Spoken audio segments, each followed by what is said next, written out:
ഇന്ന് തന്നെ ഡൗൺലോഡ് ചെയ്യൂ. കാണൂ നിങ്ങളുടെ ഫേവറേറ്റ് ഷോസ്. ഒരു തൊഴിലാളി സമരം പോലും നമ്മുടെ കമ്പനിയിൽ ഇന്ന് വരെ ഉണ്ടായിട്ടില്ല.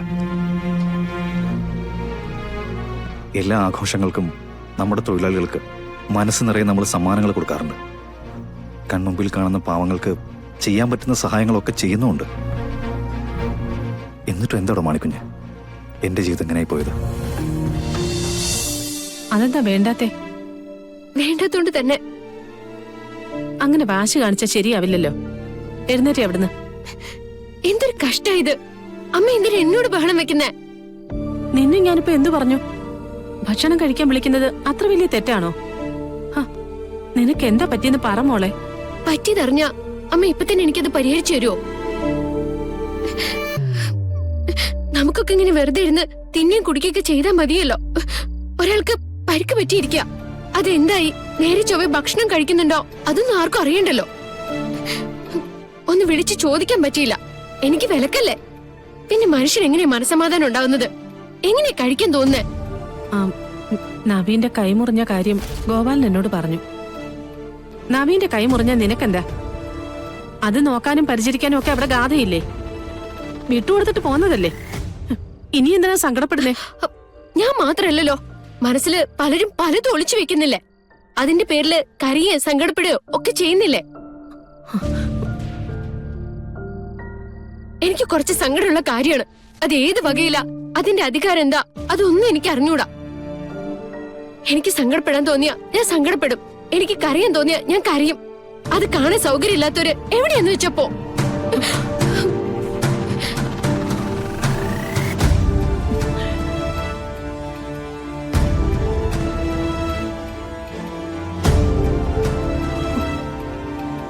തങ്കം, ഇനി പോരെ.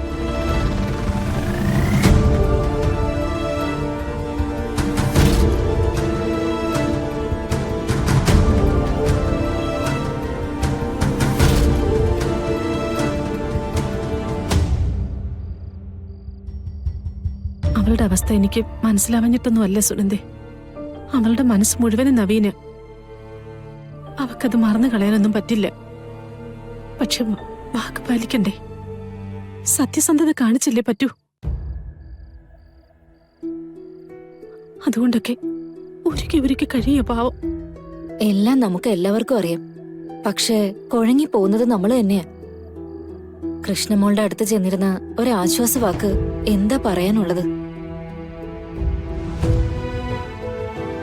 ഒരിക്കലും ശരിയാവില്ലെന്ന് ഉറപ്പുള്ളൊരു കാര്യം ശരിയാവും പറഞ്ഞ് പറ്റിക്കാൻ പറ്റുമോ അതിനെ? കൃഷ്ണ കുറച്ചു കഴിഞ്ഞിട്ട് കഴിച്ചോളൂ. തങ്കം കഴിക്കാൻ വന്നേ. വേണ്ട ഗോപാല, അവള് പട്ടിണി കിടക്കുമ്പോ എനിക്കിറങ്ങില്ല. സുനന്ദേ, നിങ്ങൾ കഴിച്ചിട്ട് ഞങ്ങൾക്കുള്ളത് അവിടെ മൂടി വെച്ചിരുന്നാ മതി. കുറച്ച് കഴിയുമ്പോ ഞാൻ എങ്ങനെയെങ്കിലും അവളെ കൊണ്ട് കഴിപ്പിച്ചോളാം. കൂട്ടത്തിൽ ഞാനും കഴിച്ചോളാം. തങ്കേച്ചി, ഒറ്റയ്ക്കായി പോയാലേ അതിന്റെ ചങ്ക് തകർന്നു പോകും.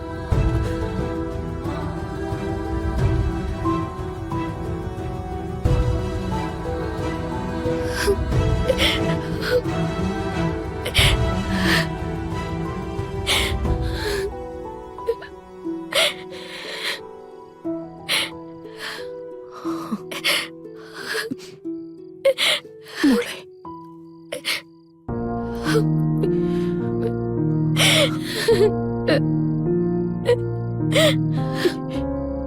എനിക്ക് വയ്യ അമ്മ. എന്നെ കൊണ്ട് ഇതൊന്നും താങ്ങാൻ പറ്റുന്നില്ല.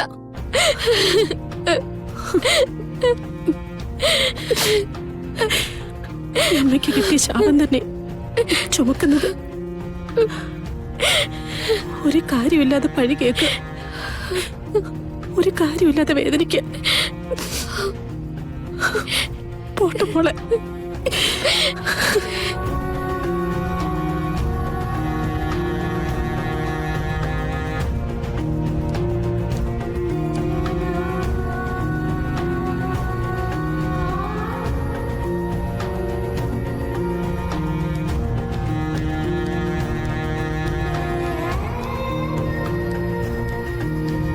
സാറേ, നല്ല മഞ്ഞുണ്ട്.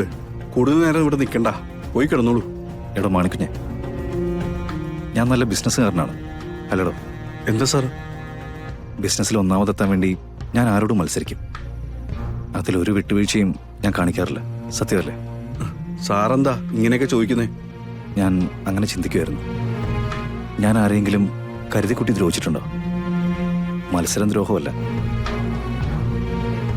എൻ്റെ കമ്പനിയിൽ ജോലി ചെയ്യുന്ന ഒരാൾക്ക് പോലും ഒരു ദിവസത്തെ ശമ്പളം പോലും ബാക്കിയില്ല.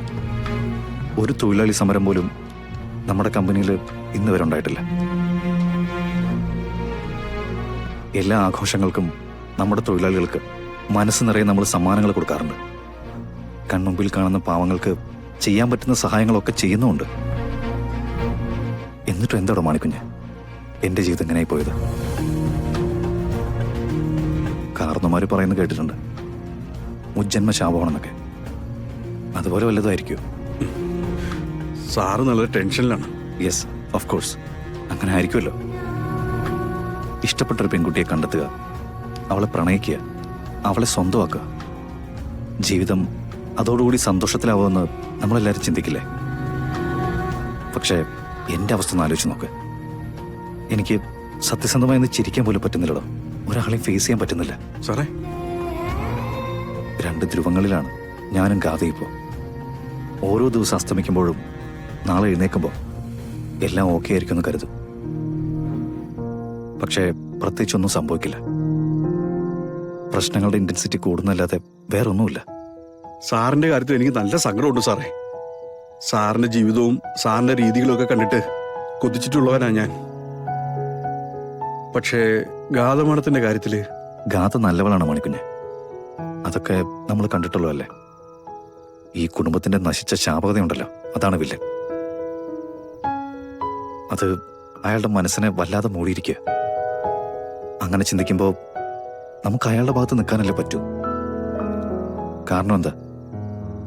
ഗാഥയെ പോലെ ഹൈ ലിവിങ് സ്റ്റാൻഡേർഡ് ഉണ്ടായിരുന്നൊരു പെൺകുട്ടി ഒരിക്കലും ഒരു സർപ്പക്കാവിനെ കുറിച്ചോ സർപ്പങ്ങളെക്കുറിച്ചോ ശാപമോക്ഷത്തെക്കുറിച്ചോ ഒന്നും ചിന്തിക്കേണ്ട കാര്യമില്ല. അവളുടെ വഴി അതല്ലായിരുന്നു. അവിടേക്ക് ഇവിടെയുള്ളവരെല്ലാവരും കൂടി അയാളെ ബോധപൂർവം വലിച്ചഴച്ചു. What happened? അയാൾക്ക് അയാളുടെ നിയന്ത്രണം നഷ്ടമായി. അയാള് എല്ലാവരും വെറുപ്പിക്കുന്നവളായി മാറി. പക്ഷേ യഥാർത്ഥ നഷ്ടം എനിക്കല്ലടോ. എൻ്റെ ജീവിതം, എൻ്റെ ആഗ്രഹങ്ങൾ, എൻ്റെ സ്വപ്നങ്ങൾ എല്ലാം കരിഞ്ഞുണങ്ങി എവിടെയോ കിടക്കുന്നു. സത്യം പറഞ്ഞാൽ കല്യാണം കഴിക്കാത്ത താനാണോ ഭാഗ്യവാൻ? ജോലിയെടുത്ത് ക്ഷീണിച്ച് വീട്ടിലേക്ക് ചെന്നാൽ കിടന്നുറങ്ങാലോ. ഭക്ഷണത്തിന് മുന്നിൽ ചെന്നാൽ അത് മനസ്സറിഞ്ഞ് കഴിക്കാലോ. സാറേ, താൻ എൻ്റെ കഥ കെട്ട് നിൽക്കണ്ട. തൻ്റെ സ്വസ്ഥത കൂടി പോവും. താൻ പൊയ്ക്കോ. അമ്മച്ചി തനിച്ചല്ലേ. സാറകത്തേക്ക് പോയിട്ട് മൊത്തം തീയാടോ. അതിൻ്റെ ഏത് ഭാഗത്ത് നിന്നാലും ഒരുപോലെയാ. താൻ ചെല്ലു മണിക്കുഞ്ഞ്. നമുക്ക് നാളെ കാണാം. സാറേ, എന്തെങ്കിലും ഉണ്ടെ വിളിക്കണേ സാറേ. ഇവിടെ പ്രത്യേകിച്ച് എന്താ ഉണ്ടാവുക? ചിലപ്പോൾ ഒരു നാഗത്തിന്റെ വരവുണ്ടാവും. ഗാഥയുടെ ഒരു നിലവിളി ഉണ്ടാവും. അമ്മായിയുടെയും സംഘത്തിന്റെയും കുറച്ച് പൊട്ടിച്ചിരികളുണ്ടാവും. അത്രേ ഉള്ളൂ.